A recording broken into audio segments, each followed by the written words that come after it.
Both sides began by congratulating each other for the win of the president-elect and for Emmanuel Macron's re-election as president, despite a campaign concurrent with the conflict in Ukraine.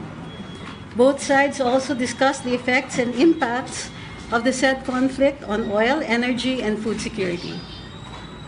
President-elect Marcos cited France as a model for the PH in terms of energy sourcing and generation. Both sides discussed the economy and the plans in this area of the incoming administration.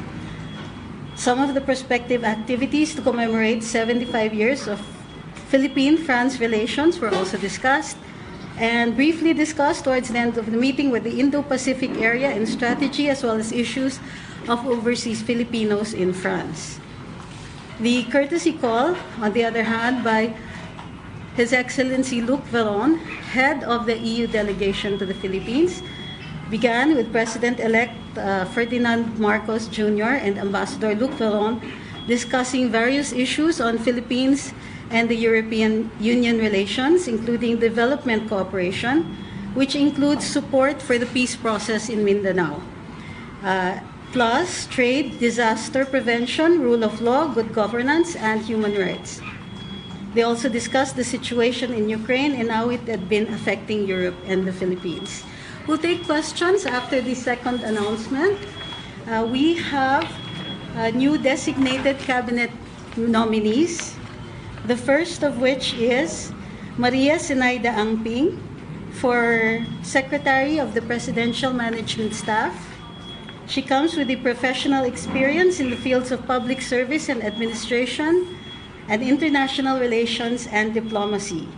She is a three-term congresswoman who advocated legislative measures that promoted diplomatic relations, tourism, development, public health and education, women and children's welfare.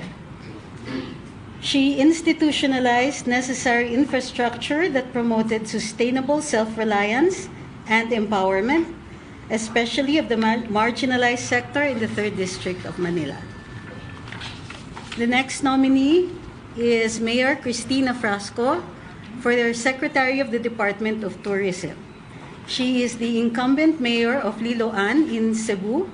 She was awarded the prestigious Presidential Lingkod Bayan Regional Award by the Civil Service Commission in its 2021 search for outstanding government workers for her exemplary performance as a local chief executive through proactive initiatives towards innovation in governance and sustainable and inclusive programs fostering excellence in government service.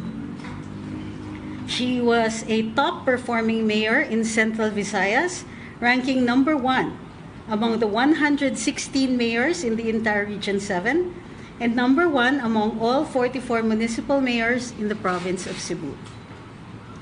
Next, we have for Secretary of the Department of Budget and Management, Amena Pangandaman. She has over 2 decades of policy development in finance expertise, has led various government offices before landing the role of Managing Director of the Office of the Governor and Executive Offices of the Bangko Sentral ng Pilipinas in 2019.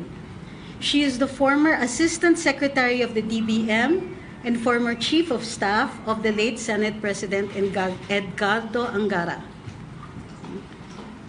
For Secretary of the Department of Information and Communications, the ICT, the nominee is Ivan John Enrile Uy.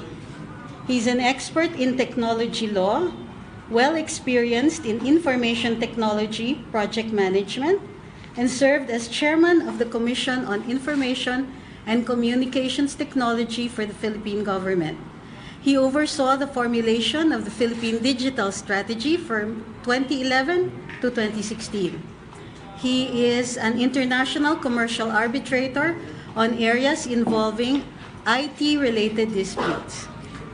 And finally, as Secretary for the Department of Social Welfare and Development, Mr. Erwin Tulfo.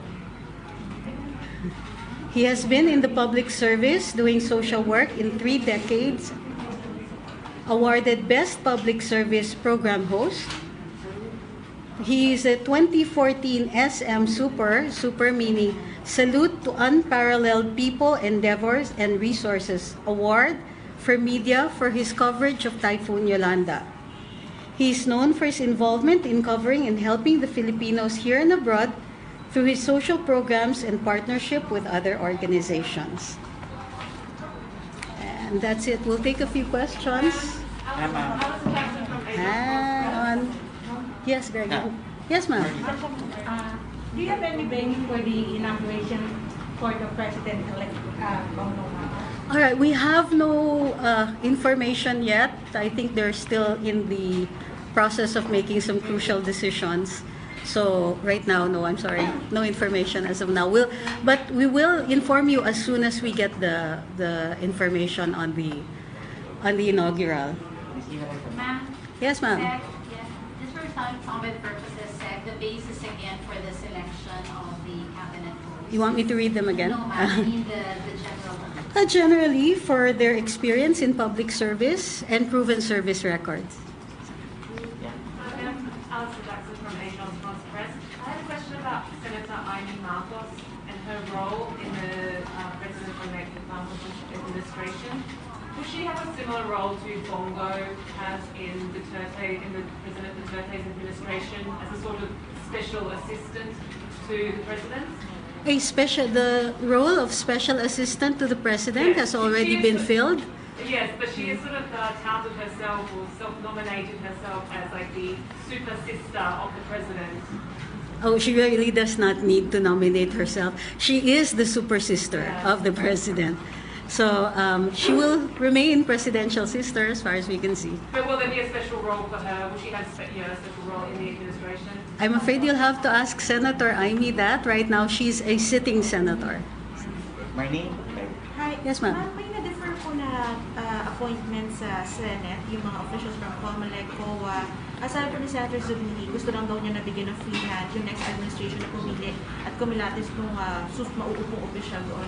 Meron po bang plano si BBM na mag-appoint ng panibagong mga tao sa mga positions? Well, we have not been informed of any plans yet. As far as I know, since this is a late development, we will have to refer to the President-elect. Perhaps we'll come up with a statement as soon as possible. What about the DOE, Energy Department? Parang may lumabas na si Congressman Marcoleta raw po sa mga Twitter. I'm afraid, unless we've made the announcement, nothing is final yet. Ma'am, the 5 cabinet secretaries you mentioned, have they accepted already or Yes. are they? Okay. Wala pa po. Ma'am, I have a question about this meeting with the EU representative. Yes. Considering the European Parliamentary Resolution in last February, issued a resolution calling for the abolition of the NTF cap and amendment of the Anti-Terrorism Act. Will there be a heightened monitoring of the Philippines' compliance with the GSP Plus conditions? Will there be a... Heightened monitoring of the Philippines' compliance with the GSP Plus I'm afraid no policy has yet been set on that. As you know, the president is still president-elect. So such a policy will have to be formulated once official communications have been made and he is actually the sitting president.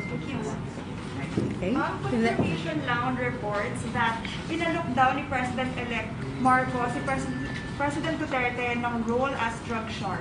Oh, that was during the interview he conducted, the first interview, post-proclamation interview. His words were, it wasn't a formal invitation, but if he should want to, then that, he certainly would be considered. Very last question. Yes. Ma'am, may bagong report yung AMPI. Yung sa Maritime Transparency Initiative, may na-report silang dalawang insidente ng pangaharas ng China Coast Guard at militia sa Filipino vessel sa Ayungin Shoal nitong April. Ang sabi ng director ng AMPI, the long-term plan for China seems to be to make it so dangerous and costly that the Philippines abandons the Sierra Madre, yung nakasadsad na barko po dun sa Ayungin Shoal. Now my question is, will the Marcos admin pull out our personnel in BRP Sierra Madre or stay lang yung mga sundalo natin doon despite ng ganitong harassment in China?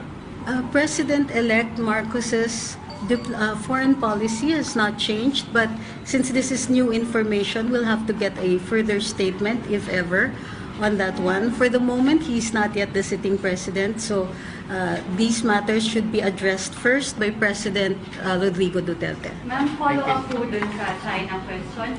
Because nagbago from the campaign, sabi kasi ni President-elect Marcos, hindi na available sa atin yung Hague ruling. But in the interview with you there, sinabi niya he will use the arbitral ruling. What changed? Nag-change ba? Should we see this as a favor to the U.S.? The foreign policy has not changed, but as of the moment, since he is not yet the sitting president, the details will have to be worked out when he is actually the architect of our foreign policy. Thank you. Right.